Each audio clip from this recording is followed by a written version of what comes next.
Hello, good evening everyone.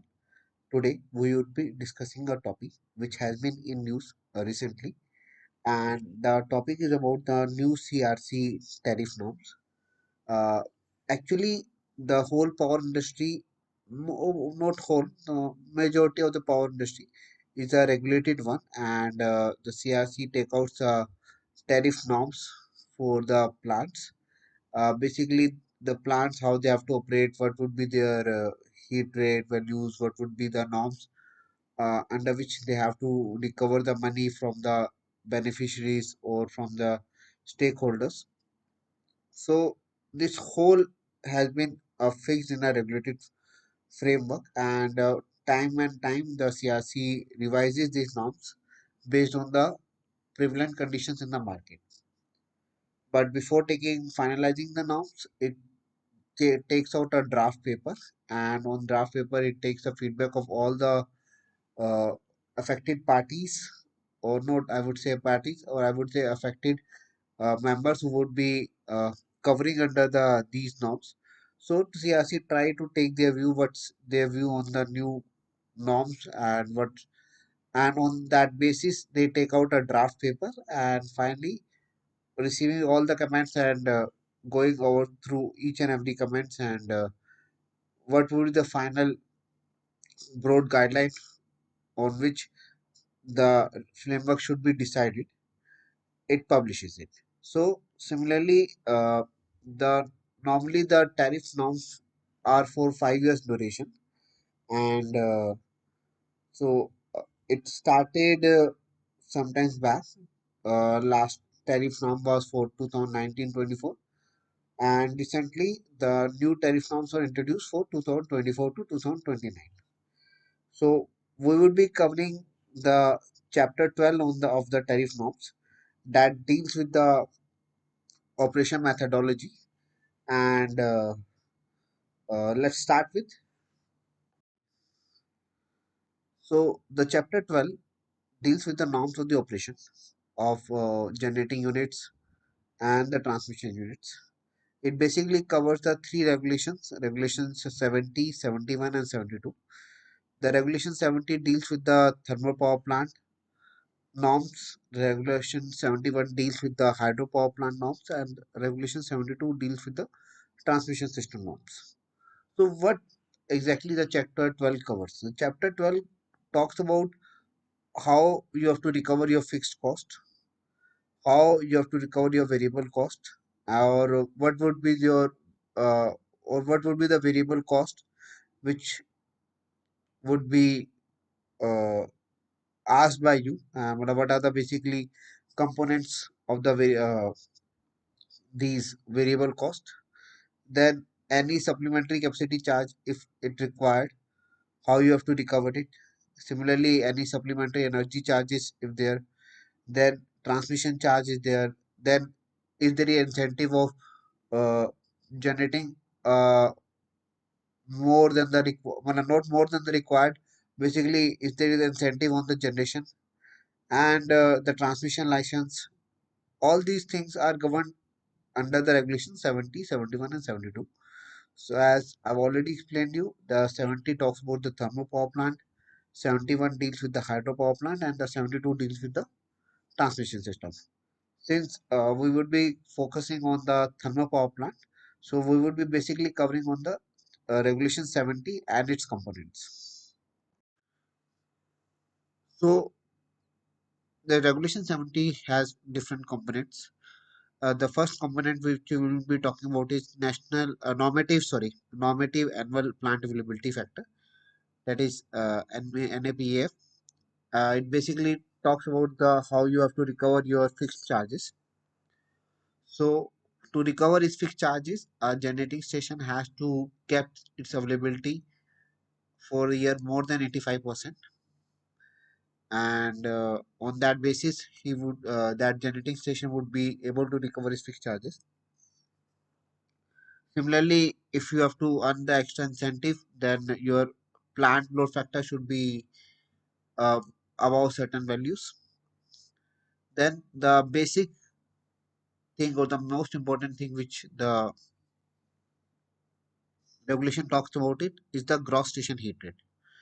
So in this has many sub-components. We would be focusing on the first two factors here, that is the availability factor and the plant load factor. And the gross station heat rate we will be covering in my second part of the video. But what are the factors which would be there in the gross station heat rate? What are that in the first part we would be talking about the what are the values for the existing stations who have achieved COD after 1st April 2009. Then sorry, before 2009. Then for the stations who have done their COD after 1st April 2009, what would the values for these stations? Then for gas based or liquid based generating stations having COD on or after 2009, what would be the values of heat rate for them? Then what would be the normative specific fuel consumption, secondary fuel consumption which is has been allowed? Then we would be also talking about the APC component, that is the auxiliary energy consumption component. And finally, we will be talking about if uh, some other agent is used in the process, how we have to calculate the cost of that agent. And this whole things make up the gross station heat rate. So this basically this part is a big one. So we would be covering in the next part, next video. I would be normally focusing on the two part, that is the availability base, uh, availability and the plant load factor.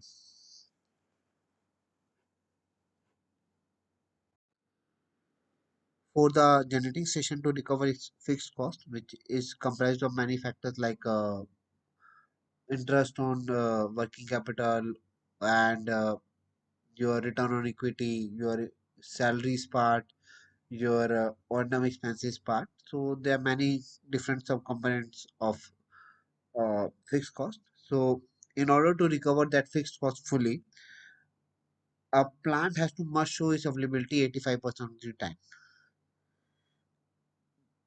Some exception has been provided in this case. The first exception is for the coal-based or lignite-based plants who have completed their 30 years of life as on 31st March 2024. The second exception is for certain gas-based plants which are the stations are NEPCO. For Assam gas-based system, it's 70%. For Agartala, it's 85%, and for Tirupura, it's also 85%. Similarly, for lignite-fired generating station using CFBC system technology, exception allowed is that that for first 3 years from the date of commercial operation, if you achieve the 68.5% availability, then you would be eligible to recover your full fixed cost. Secondly, for the plants after 3 years of commercial operations, from the date of commercial operation, then if you show the plant availability of 75% also, then also you can recover your fixed cost. Similarly, certain lignite stations of NLC, certain exceptions have been allowed. For TPS stage 1 and 2, it's 80%. For Bharinsagar, CFBC 75%.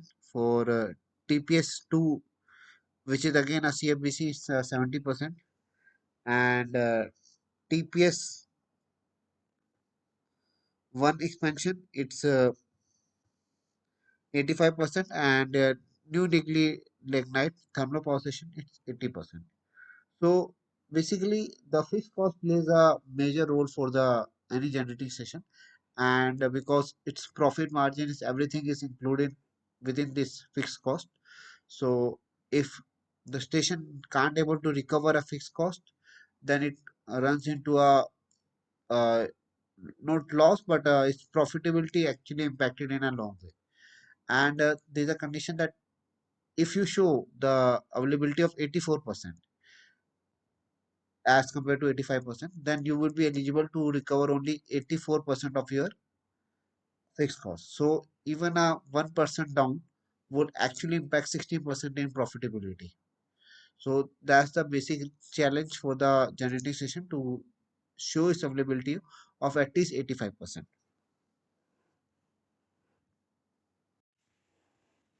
Now, to give an incentive for generation, the the CRC has also introduced that if the generating station has a PLF, means the schedule which the generating station is getting is more than the 85%, then in that case, the generating station will be getting an extra incentive of 50 paisa per unit for the extra generation above 85% PLF. It means that if the generating station is able to generate more than the 85% PLF, this PLF is above 85%, then for every unit of generation above 85%, it would be getting an extra incentive of 50 paisa. Normally, this incentive is normally got by the uh, generating stations whose variable charges are very low because they would be getting scheduled around the clock. But for to getting this incentive, they have to their force outages should be minimum, or there should not be any major capital or hard work to recover to get this extra incentive. And for stations which have completed 30 years as on 31st March 2024, then these stations, if they able to show or if they able to have the PLF of greater than 83%, then also they would be eligible to get this extra incentive. So first thing is availability, second thing is PLF.